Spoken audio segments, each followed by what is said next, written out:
Welcome back to Manga Mondays, the only manga review show which is once again finally getting ahead of itself in schedule. Today we'll be talking about Girl's Last Tour by Tsukumizu.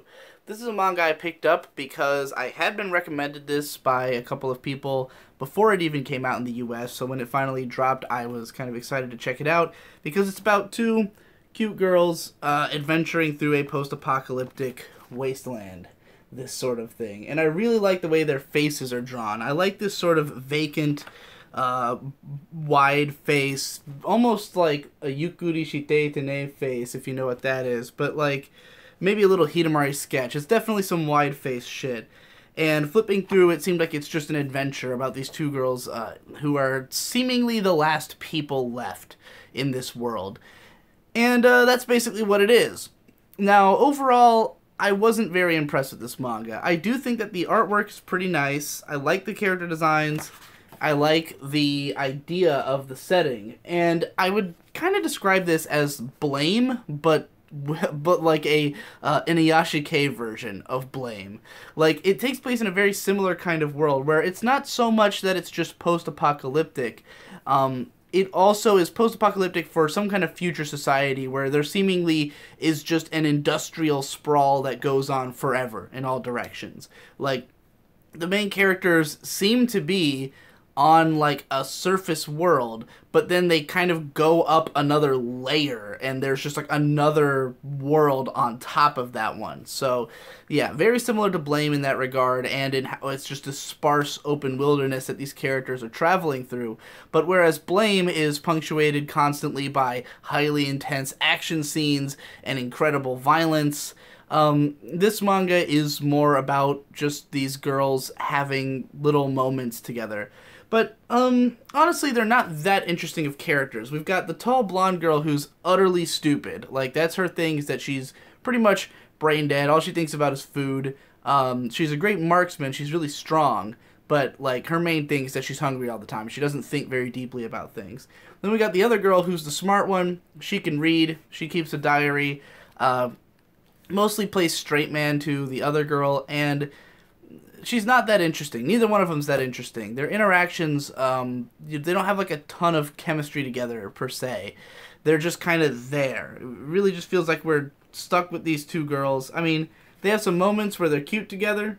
You know, that's nice. There's some moments where the scenery looks really good. These are from chapter 1. But, like, none of it is unique enough, and none of it is striking enough or creative enough that it really grabs my attention. I will say it started to pick up a little bit towards the back end of the volume when they meet another human and we learn a little bit more about the world, because up until that point it really just feels like they're wandering in post-apocalypse and sort of wondering, why are we here? What was going on? I don't know, we're just trying to survive. And, you know, some of their gimmicks for how they survive are, I guess, kind of neat, but not really. So when they finally meet another person, the manga starts to introduce some existentialism, where the characters are like wondering about what is the meaning of living in a world like this, where there doesn't seem to be anything there. There's no real purpose other than to keep alive. And, you know, the smarter girl starts wondering why bother. To which they meet a character who has a purpose, and that he's a map maker. And there's a couple kind of interesting visual moments or like questions about the world that might draw you in a little bit more. But personally, again, I wasn't really feeling this. It kind of just made me want to go read Blame instead.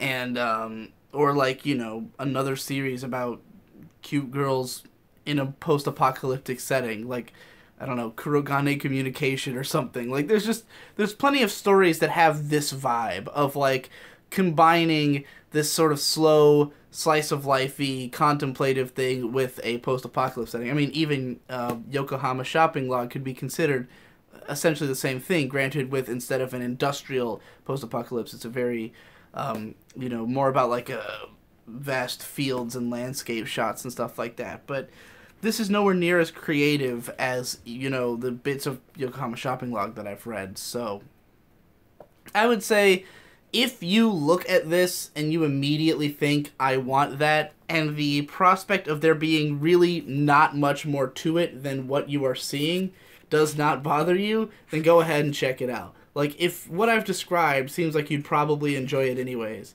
give it a look. But, like, there's not more depth to this than what is apparent on the surface. So, maybe there is in later books. I wouldn't know. I'm probably not going to pick up another volume of this because I wasn't that into it.